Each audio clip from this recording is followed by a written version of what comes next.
Welcome back. Oh my goodness, I don't even know where to start. So many things have changed, which anyone who is dialing into the video portion of this podcast will probably spot straight away.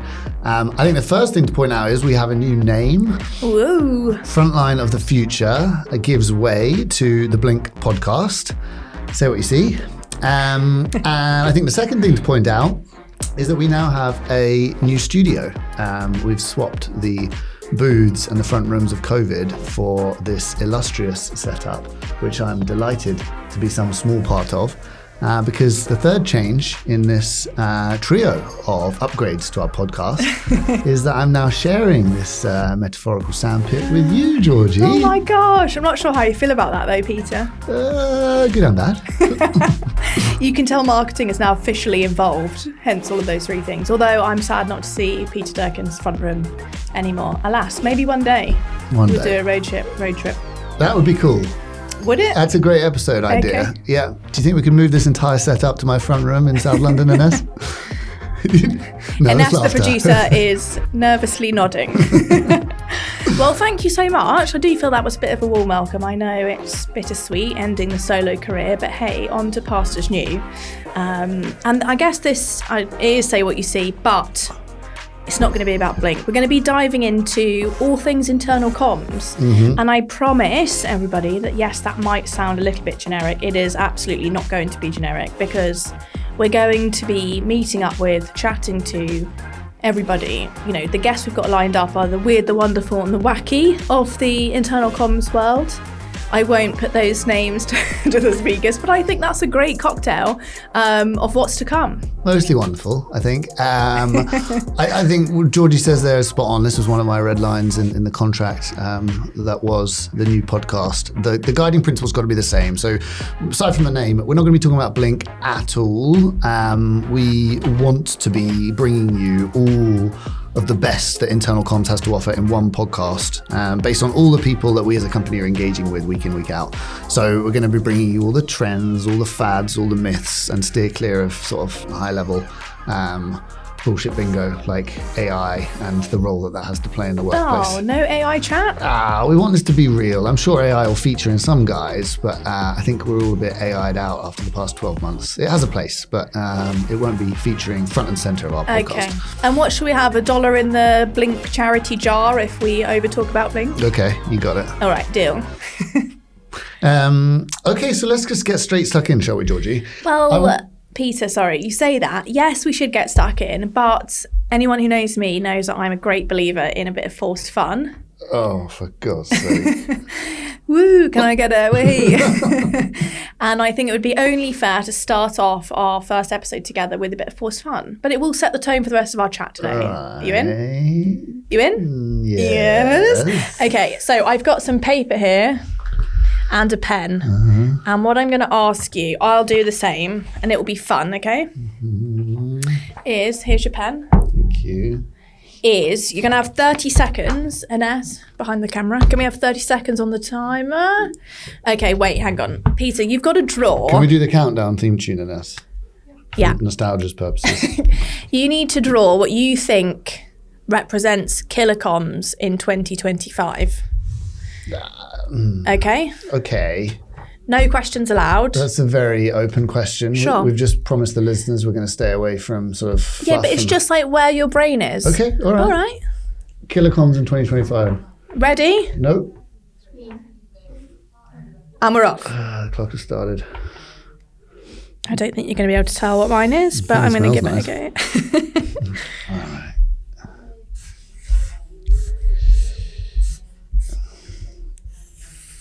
I'm not much of a drawer.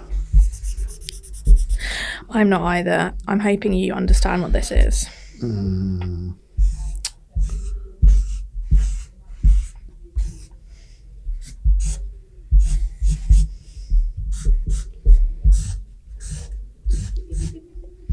No way! Is that 30 seconds? Hold on, let me just give my person some eyes. That was the cutest end to a time I've ever heard, Ines. Thank you. Okay. All right. Done. Who wants to go first? Save the best till last. You're up. All right, okay. Charming. Okay, here's mine. Okay. Who's guessing, Ines or me? Ines, what do you think? Oh, she thinks it's a bridge. What do you think it is? I would have gone like jellyfish or something. Oh, yeah, such a wide jellyfish. Yeah, well, they are big. You watch out for those meduses. They'll get you. Okay, so what I have drawn is a bridge. Because for me, and I know we talk a lot about bridging the gap, digitally or through accessibility, but comms specifically, it's not just about bridging the gap between the comms team and end users, employees, but it's everyone. Every bridge is so important in effective comms, whether that's between line managers and frontline employees, whether that's between leadership and graduates or, leaders and the comms team, like just bridges generally. And I guess technically it's relationships, but I didn't know how to draw relationships. And the key thing is that you can travel both ways on my bridge. It's not a one-way bridge. It's not a one-way bridge. Just FYI. Yeah. Okay. I like it. So that's me for Killer Comms in 2025. It's all about bridges. I'm into it. I think the bridge is a good motif for lots of things. Yep. I was at Cisco before this, and that could have been one of the logos. Come on to that in a second in my drawing, because they were the Golden Gate Bridge was their logo. Was it? Yeah, that as a connecting company building the internet, the bridge was definitely their motif as well. So I think you can have a lot of fun with that. Did not know that about Cisco's logo. There you go, Fun Georgie. fact. We're learning already. Okay, let's see yours. Okay, who am I showing this to? Yourself. Yes. Right. Ines. Right. Any other cameras in here that I need to be showing this to? I'm intrigued what's going on here. All right, so I'm looking at a half smiling person. Bit of a smirk, you might say. I would say that is a bit of a smirk, yeah. And I think they're holding a sandwich board and they're advertising McDonald's, Nike, and Peace or Mercedes, TBC. Other logos are available. The logos are available. So I think this is somebody like showing off cool brands, being proud of brands that they love. Sure, yeah, let's go with that. I was trying for brand advocacy. This person has become the sandwich board. They are at one with brands. Yeah, listen, why did I go with that for this very enjoyable piece of forced fun? Yeah. I think that reflecting on the past 6 months in particular, a big trend and I think a big part of what Killer Comms represents in 2025 is not just tactically communicating with people, but actually starting to connect them with your purpose, empower them and set them up for success. Because I think if you can do that, then you start to unleash your people as these brand ambassadors and brand advocates. And yeah, I don't know if I'm talking about this too much right now, but I feel like that is more important right now than it ever was before. And so powerful, I guess. Especially if you work for McDonald's, Nike and Mercedes all at the same time. So seasonal workers. For sure. And I also feel if we had to draw this 10 years ago, I bet our pieces of art would look so different, because what we would call Killer Comms 10, 15 years ago, has radically changed, which I think gives me a nice little segue into talking about the first theme today, because just generally, generic statement coming up, but effective communication has fundamentally changed. And look, there have been so many changes. We all talk about, the rise of social media, the rise of just generally mobile devices. And, there's so much and everything's instant and there, and, at the touch of a button. But I have been chatting to some panelists. We've got a live webinar this week, shameless plug of the webinar, which I think is now available on demand for those of you interested. Woo. But one theme that's come up a lot through all of the issues that, things that we want to talk about is leaders and getting leaders involved, whether that is through driving better employee advocacy or building bridges, relationships. Actually, there's like this one real thread through everything we've been discussing, and that's getting leaders involved. And I think that's, I guess, one thing, our first theme that we want to dive into today. Yeah, we do. And also, while saying that, I think you should take your arm off the table, because sounds like we've got a little squeaky table. I thought we enjoyed that. It kind of reminds me a little bit of Mr. Bean in Whistler's Mother when he tries to steal the painting and he's pretending to wheel out something on a case. Anyone who hasn't seen it, check it out in the show notes if we're going to be doing those. We're going to be doing those? Sure, why not? Okay. So we're not that fancy because... we got a squeaky table. Yeah, exactly. It's bringing it back down to earth. No, listen, on the leadership point, yes, definitely. But maybe just to wind this back a little bit, because I feel as though sometimes people talk about getting leaders involved as this idea that is self-evidently important and like sucking eggs territory here. But it should be well understood that change is happening all the time in the businesses, in the world, right? And communicating as leaders effectively about that change, what's coming, what's happened, and how it's going to affect people should be an effective way for ensuring that change happens well. Yeah. Put another way, effective communication is on the critical path to effective change. And I think historically, sometimes businesses that have understood that have maybe had quite a kind of narrow scope of what that means. It's like, yeah, we understand that. We're going to put the leader's name on this post, or this email is going to come from the leader, or we're basically going to do all of the communications on behalf of that leader. Yeah. But I think that one of the ways that this has evolved, particularly in recent history, is that it's not enough to just have a leader's name against a piece of communication. You, as an employee, want to be communicated to in a very authentic, human, and, dare I say it, in some cases, social way. And I think what that means is there are new roles for these leaders to play in communicating effectively. And I guess things are less polished. Definitely. Like, the less polished, the better, frankly. And I think that we've all probably seen examples of this in companies that we've worked at in the past, where you can quickly tell the difference between a very stale and objective announcement in an organization, given maybe by a faceless alias, or even from a leader who's just reading from a script, and how that's made you feel, versus something which is far more, as I say, real, authentic, social, and human. And also just a bit more down to earth. I don't know if that's just us because we're like crazy, people. We're obsessed with being a bit more chilled in how we communicate with each other. But it also really reminds me of this story, and hopefully it's appropriate to bring up. I was working at Canon. It was my first ever job. And there was a new managing director coming in. And we all loved the last managing director. And so it's already difficult because someone new is coming in to fill his shoes, and a press announcement had gone out saying, that this man called Stephen Bates, this is a good story about Stephen Bates, so hopefully he doesn't mind that we're talking about him. This press release came out, Stephen Bates is going to be the new managing director of Canon UK and Ireland.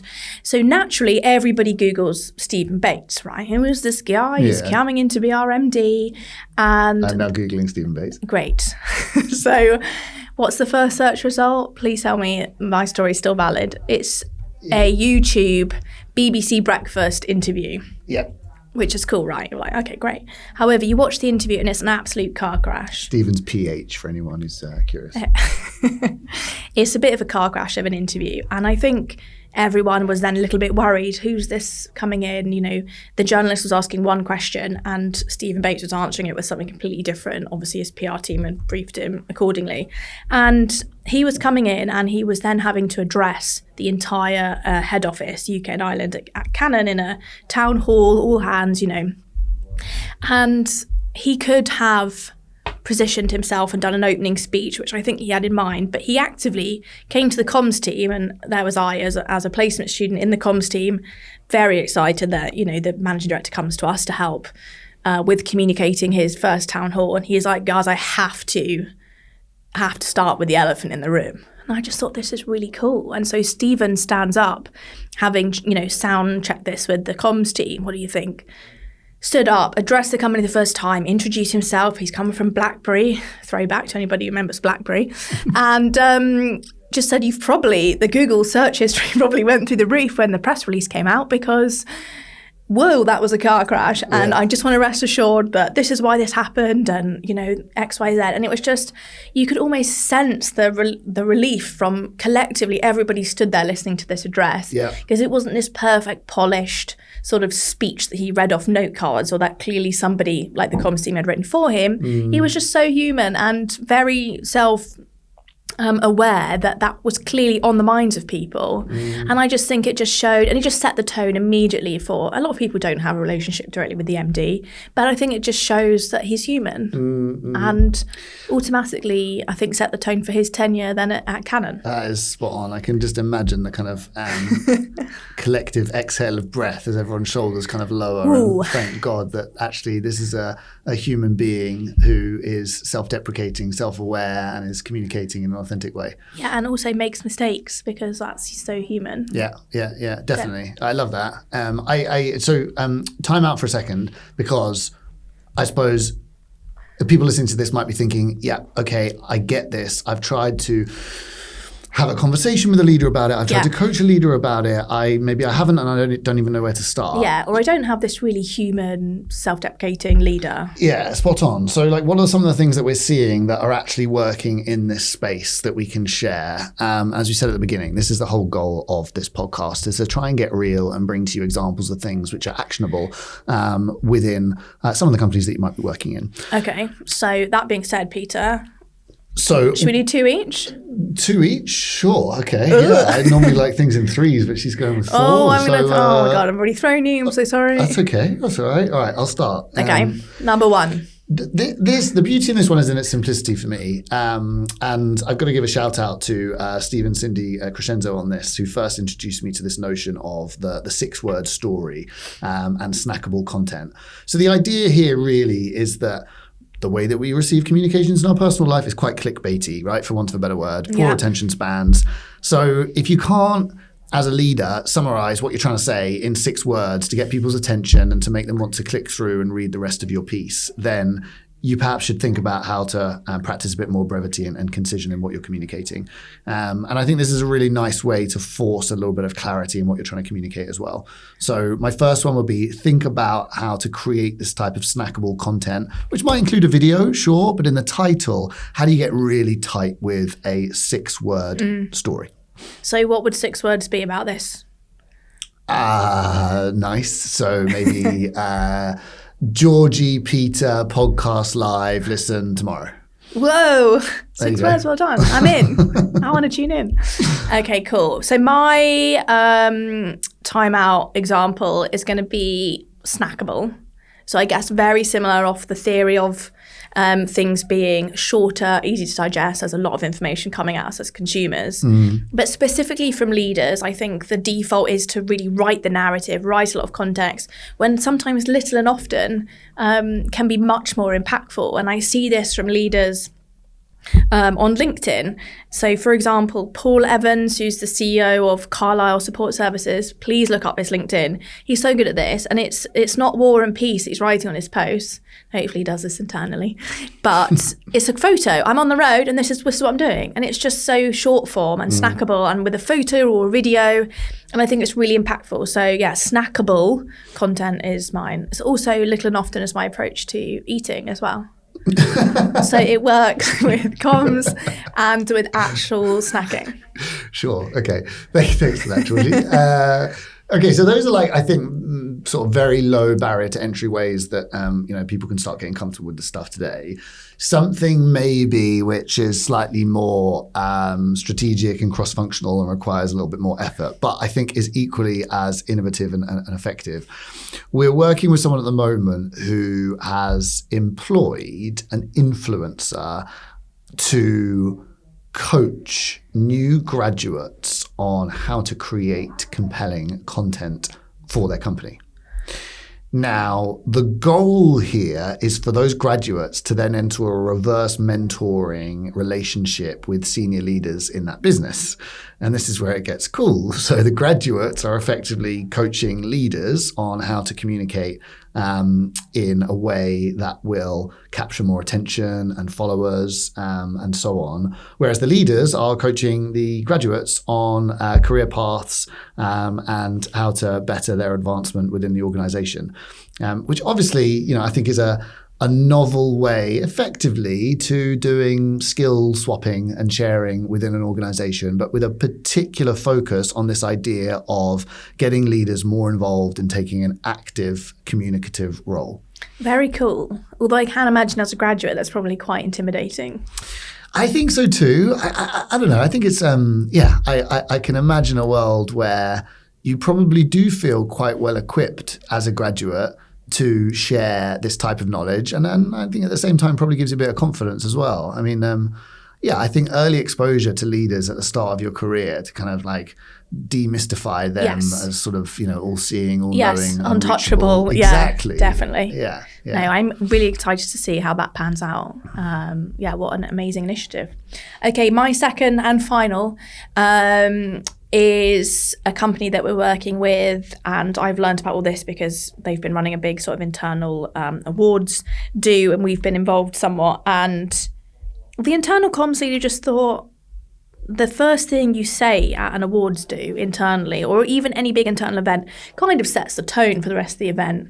Yeah. And any sort of kick-off or end-of-year event always has some sort of hype video or highlights or something which actually everybody knows because they've probably seen the data or the stats or been involved in the highlights throughout the year, and it can come across as somewhat generic. So this particular internal comms person's decided to just throw anything generic out of the window, and specifically for like this awards opener has got the leadership team all to get involved in like a comedy skit. Right, okay. Doesn't it sound so good? Honestly, I'm what's obsessed. The comedy skit? Have you seen this video? I haven't seen the skit. Okay. Hopefully we will be able to see it when it's been aired. Yeah. But she's essentially like written this skit, and all of the leaders are basically an exaggerated, almost stereotypical version of themselves. So the CFO is there with a really old school calculator with the old like bill tape. Hang on, how much is that going to cost? Which again is just everything we've spoken about, humanizing, making them feel like authentic and just people. And I just love that they as leaders have lent into this. But I think she's put this on the table by suggesting that the opener and the event is just not landing because it's generic. I love that story because it is a very practical example of what we're talking about. So I guess in years gone by, as an internal communicator, you might have spent hours poring over a internal memorandum of information or a newsletter and making sure everything's positioned in the right way and it looks like an absolute polished, glossy version of what it is. This is probably spending the same amount of time, but instead just putting it into introducing some levity and, I guess a bit of parody about the bit leaders of fun in the business. Exactly. Yes. Yeah. And arguably, I think she's got a very happy to get involved, roll up sleeves leadership team. So arguably, it will be a harder sell if you've got people that don't necessarily want to, take the Michael of themselves. I hear that. Well, that's a good blend of examples then. There's two that probably require a little bit more thought and have some dependencies on the types of leaders you have in the business and so on. But I think the two we started with should be accessible to anyone out there listening. Yeah, fair. And I think, to be honest, the role of internal communications, even just with these examples that we shared, are video producer, reverse mentor, strategic initiative, project lead. They are, influencer, trainer. There's so many hats that an internal comms person is having to wear. And the role itself has changed so much. They used to maybe sit in a traditional comms team like I did, when Stephen Bates decided to unveil his elephant in the room, through to now, which is they're really this linchpin across the entire business. Would you say bridge, maybe? Peter, I was just about to say that. OMG. Exactly. She didn't know how to draw a linchpin. And that's what I'm getting from this conversation. And just have had to become this ultimate bridge. And to be honest, I honestly think the most challenging thing is they just need to be everywhere. And yes, it's all very well nailing getting leaders involved, but also this role in a business needs to know how people are feeling and what do they want, because communication only goes so far. Yes, okay. So can I use the first segue of the new season here? Segue for anyone who is wondering what Peter's doing. So, because this is definitely a big thing, right? This idea that whilst notwithstanding everything we've just said, internal comms is not just the responsibility of the leaders within the business. It's not one person's role or remit, everyone should be empowered to be an internal communicator. And this is definitely like the second huge thing, which, won't be lost on anyone, but let's get a couple of clicks deeper. So again, we're not just talking about the same thing that folks already know about, but it's this idea of how we get employees involved as well. And quick, maybe explainer again on this. I think that sometimes people maybe view this user-generated content, UCG, or employee voice as like a nice to have or something that everyone talks about and is just maybe seen as something which you should be doing as well. But let's just really think about why it's important for a second. Your people, 9 times out of 10, are closest to your customers and to your products, and they know your strengths and your weaknesses better than anyone else because they're encountering them every single day. Yeah. So really trying to give them an opportunity to share so that you have some form of competitive advantage and you really are leaning into one of your big assets is super important.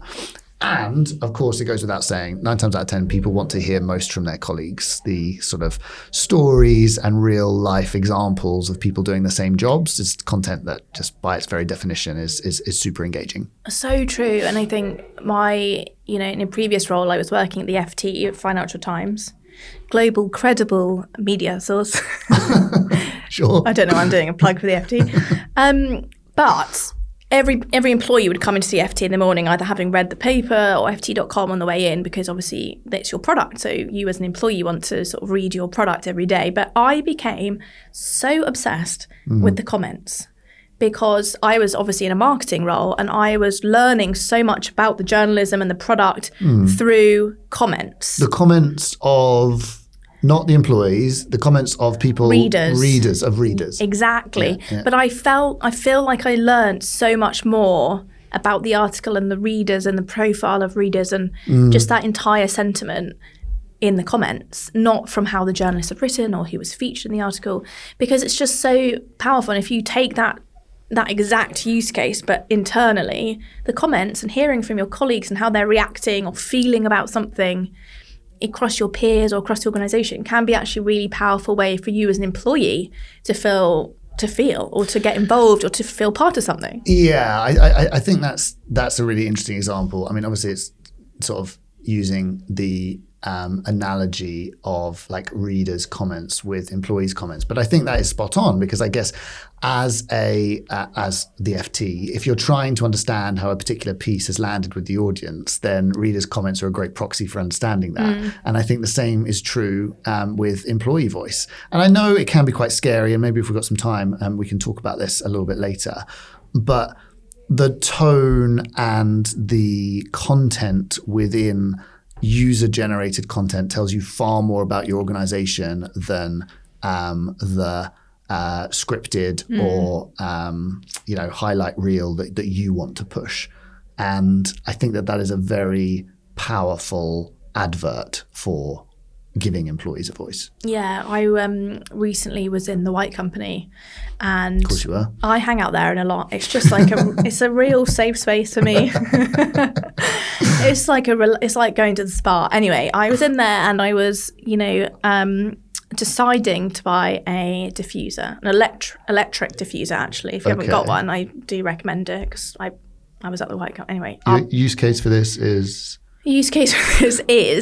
I met Moira, who worked at the White Company, who was just so invested in my purchase. Right. I became obsessed with her because she clearly loved the products and she loved what she did, and that just completely radiated into me. And I then, when I was paying for said diffuser, they said, has anybody helped you with your purchase? I said, oh my gosh, yes, lovely lady in the diffuser department. They said, Moira. I was like, yeah. And I said, oh my God, we love Moira. She's a legend. And it was just so clear to me that Moira was so passionate as an employee about her products and just who she was, that just bled through the team. And arguably, if Moira probably had something to say, it would be more impactful than maybe just like the manager of that store communicating something. And I just think it really shows the power of using employees and getting them involved in being communicators. Yeah, for sure. I think I hear that in the sense that there's a link there, isn't there? If employees feel confident, empowered, and ultimately enjoy having a voice internally in their company, then that's a great skill that they kind of practice for when they're talking to customers. I'm sure Moira is great anyway, but I feel as though empowering employees with a voice internally empowers them to a certain extent to have a voice externally.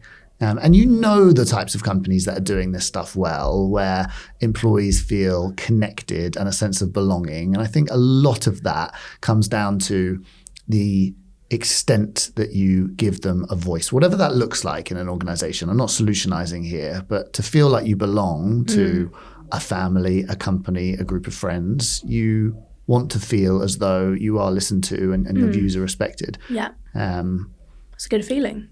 Definitely. And you feel it as a customer when you're interacting with these types of brands. Unnamed airline that I was on recently, when we were leaving, we flew into Gatwick and we were getting off the plane.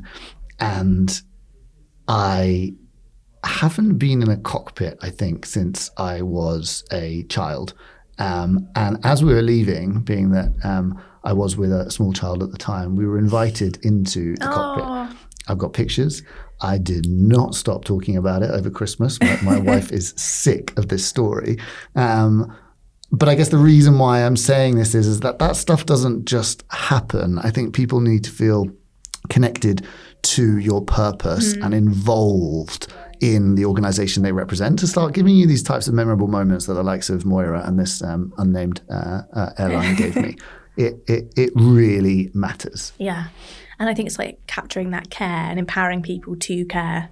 It's so intangible, isn't it? When you say, like, well, we need to measure belonging. But it is so powerful. Intangible, good point. So time out. How do we do this stuff? Nice examples, sure. So what? Well, I also think it's important just to be like, well, what's in it for me? So my first example is pay slips. Tell me more about that. You're like, I don't know where you're going with this, Georgie. Strange bridge. Because I think with anything, you need to think just like, what's in it for me? Oh, yippee do, there's a piece from Moira who works in a completely different store to me in a completely different, or the leaders sent out a video of him doing XYZ. I just think, I don't care about that. Like, what's in it for me? So you need to build an experience that's like, what's in it for me? And arguably, for me, I go to work because I need money. And that's why everybody works. Yeah. And so for me, the first thing, tangible example-wise, is if you put somebody's payslip where you want them to consume content or interact with colleagues or access another system, is put something that's the most important to them. And arguably, most people need to know where their payslip is or where they're getting paid. So for me, payslips is just a really tangible, obvious example of when you're building something or trying to reach employees, build it around something that's what's in it for them. And payslips is a really powerful tool to be able to do that. I hear that. Okay, cool. So we're saying here that, yes, getting employees involved is super important for some of the reasons we talked about. People want to hear most from their peers, but also people like Moira know a lot of stuff about people like Georgie. So necessarily getting them to participate and hearing their voice should be a strategic imperative for businesses.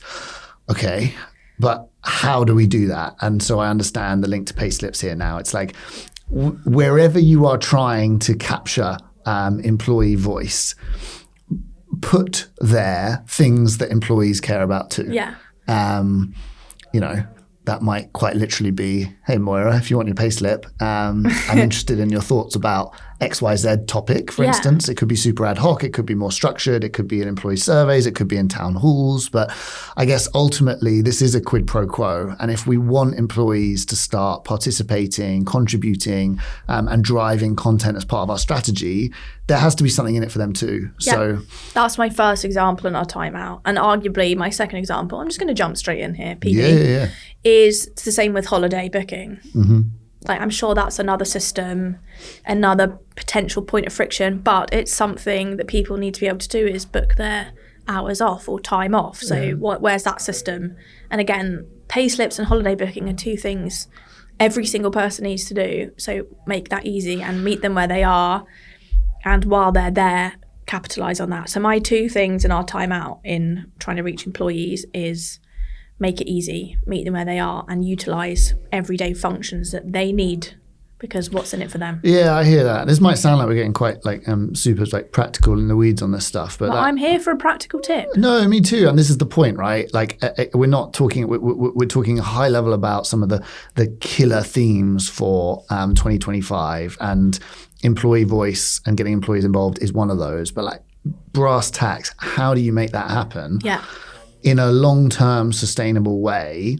You've got to think not what you want as an internal communicator, but actually what do your employees want? And I agree with you that, walking a mile in the shoes of the people that you're trying to get involved, and then actually thinking about how you can make their lives easier before you go and ask them for things is a key part of doing that.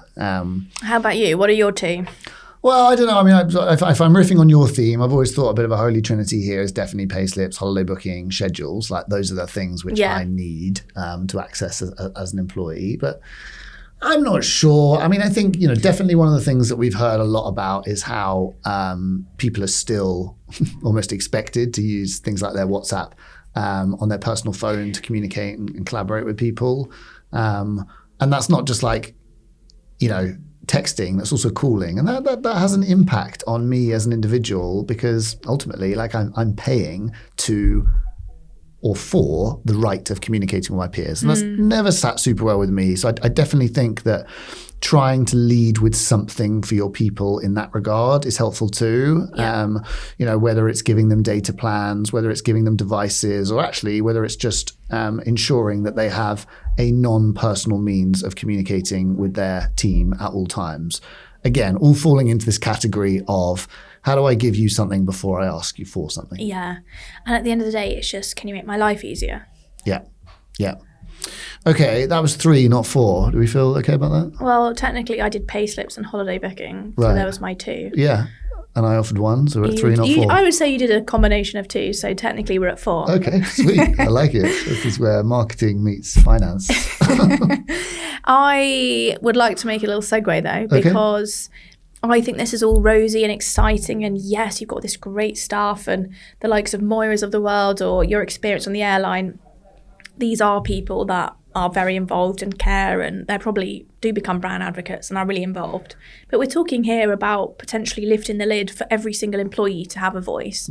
And if you're in an organisation with 200,000, 800,000 people, that potentially can feel really scary. Yep. And I do think there's an element, not to pour cold water on this entire conversation, but I think there's an element of what's too much, what's too far. Yeah. Because again, big topic.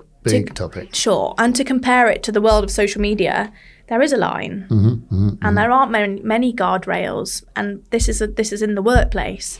So, I think I actually sit opposite the delivery team in the office. So I'm constantly hearing these conversations. But anyway, this is a nice segue, I feel, to dive into what does too much or too far really mean or really look like. Yeah, sorry for interrupting you there, but I do feel as though this is a huge topic. There was some aggressive head nodding. Yeah, and I think about this a lot. Oh my God. Okay, so I'm going to talk a little bit about White Men Can't Jump, which I've probably shared with lots of my friends and family, this example before. But I think about this entire topic through the prism of solutions versus hugs. So let me just unpick this a little bit. We're talking about how, yes, of course, it's a great idea for reasons we've outlined to give employees a voice in an organization. But, we've got to try and ensure we're being responsible in the employee voice strategies that we have. And I think the first thing to point out is this isn't just an internal communications challenge. When you think about things like moderation and censorship, they pervade our everyday life too. Like, I'm not going to start talking about Musk and Trump. That's a different podcast that you probably want to subscribe to. But these issues are a modern reality. We are not alone as internal communicators in trying to figure out what is free speech and employee voice and where that meets sort of responsible moderation and censorship. And I think that what we need to do is to feel equipped to approach them with a sense of clarity. And confidence. Exactly. And hopefully these types of things aren't examples that listeners are thinking, what are these guys talking about? There are very real examples of these types of potentially confrontational employee voice incidences that you might be aware of too. Yeah, I mean, very recently I was sat next to a customer at an event, and I was saying, how's it going? Talk to me about Blink. And he's the director of comms. And I really didn't think it would like dive into this story. And he said, oh, well, Georgie, we're getting a lot of XYZ. I'm a bit nervous about this. I said, can you give me an example? What do you mean? And he said that he was really nervous about allowing so much freedom within a platform like Blink, dollar in the Blink jar. But he was worried about the backlash on certain comms and comments by letting every single employee be able to react and comment to post, as well as allowing employees to post. He said, however, there was then a post that got put up from an employee at 2:00 in the morning. So the comms team come online and see this post, and it's a bit of an essay, 2 a.m. And it was a man sharing that he was currently on compassionate leave because his wife had passed away, which is just the most harrowing story and horrible thing for any employee to go through. And especially at 2 a.m. he's like probably not in the best state. And the comms director thought, oh my gosh, what are we going to do? We're going to have to delete this post. We're going to have to turn off comments. Like, this isn't appropriate. And I said, well, what happened? And he said, well, Georgie, there was just an absolute outpouring of comments, reactions, and it was like a wave of love. And I just thought, oh my gosh, I felt a bit emotional hearing the story, because it just showed that two things.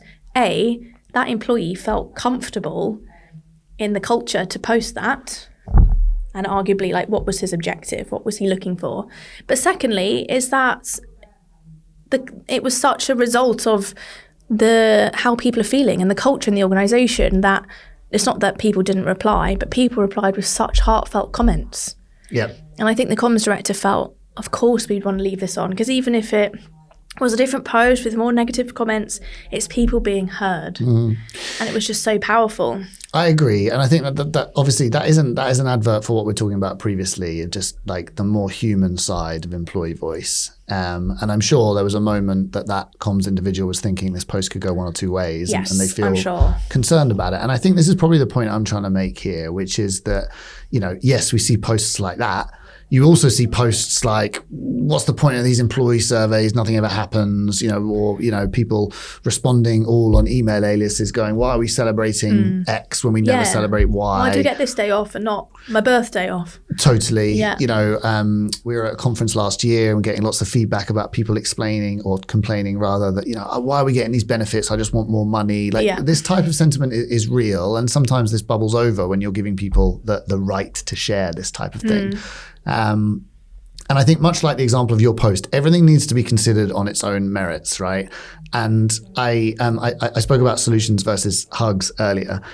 I think that you need to consider a lot of things when thinking about how to deal with these posts. But one of them, there is this fantastic example. Again, maybe I think we should do show notes, because I'm going to point people to another YouTube video here. Okay. Which is, all right, show notes are happening. Yeah, the white men can't jump example of when the Woody Harrelson character is asking for a glass of water. And the key point behind this is that when there are instances of what seem like confrontational or conflict-ridden posts, I think our human reaction is to shut them down or think we're being criticized and we need to come up with solutions, or just to delete and avoid any type of potentially hazardous exchange. A bit of a flight response. Exactly. Yeah. When ultimately, a lot of the time, I think that some of these posts are written from a position of desired empathy. Of course, don't get me wrong, some of them probably are not constructive and don't fall into this camp. But I think what I'm trying to spit out is each of them needs to be considered on their own merits. And I think sometimes people are looking to give real feedback and they want solutions, they want to know what's happened, and that can be a constructive exchange. Equally, sometimes they're not, and they just want to know that people understand that, the demands on them or what they're doing is tough. And I think that demands a different type of response. All this is to say that if we agree employee voice is an important concept, we also have to accept that people aren't always going to say exactly what we want them to say. And that's the point. You want to shine a light on things that are causing frustrations. And I think that what we can do as internal communicators is approach those situations with a framework where we think about what is this comment really representative of, and how can I deal with it? And I don't think that that is necessarily a toolkit that we've developed in the workplace yet. And I think this is a topic that we should definitely dive into more this season. Yeah, I agree. I think, although it might not sound particularly sexy, like let's have an episode on moderation, I honestly think it's something that we could talk about for a long time. And I think this is an opportunity for us to say that there is a framework. It does exist within Blink, dollar in the Blink jar. But yes, absolutely, Pete. And I think we've barely scratched the surface here, either, of examples or what's possible, or the fight or flight response, or the solution versus hug approach, or, objective when you're approaching these things. So I think this is an opportunity for us to say that I know it doesn't sound like it's going to be a sexy episode, but we've got some really great speakers that we're going to be getting into what this really means in terms of getting people involved, what's too much, what's too far, and how to really have a sort of solid framework to position and approach this within your organisation. Yeah, we'll give you more than 4 things in that framework. I'm super excited for that one. But Georgie, you mentioned we've been talking for a long time, and I think we have. This is episode 1. We're nearly at an hour here. What were we thinking? Well, should we wrap this up? Shall we? Favorite part of the episode today? Your jellyfish is a close second. I think first up, just really understanding how much the White Company means to you. That's probably what comes to mind. I'm glad you've learned that about me. Birthday's on the 1st of November. Can we get more involved in a consequent episode? Funny that, yes, the White Company will be joining us on an episode this For real? series. Yes. I didn't even know that. That's amazing. They've even suggested a section of what would Moira do, Shut the front door. which I'm all for, because I think that would be a really great session. And obviously I think they've nailed a lot of their customer experience. I'm excited to dive in what employee experience looks like at the White Company. Epic, bring it on. So more importantly, are we going to frame our pictures? You're welcome to frame mine. Right. And I will frame your jellyfish. But I think, let's wrap this up. I've already said let's wrap this up, Georgie. Yeah, sure. Let's do it in your 6 words. Yes! You want to do 6-word stories? Yes, please. You were listening. Okay, cool. I'll go first. Helpful. You want some thinking time? Okay, ready? Killer comms. Real trends. Practical advice. Boom! Killer comms, real trends, practical advice. Season Peter, 3, episode 1. Thanks for having me. Thank you, Georgie. I'll see you soon. Pleasure to play in the sandpit with you. Bye! Bye! I thought you'd be like goody two-shoes at school. What gives you that impression? Nothing. I was voted 2 things: teacher's pet and most likely to be Blue Peter presenter. Cool. Yep. And here you are, all those years later. Basically the same. Here's one I made earlier. Yeah.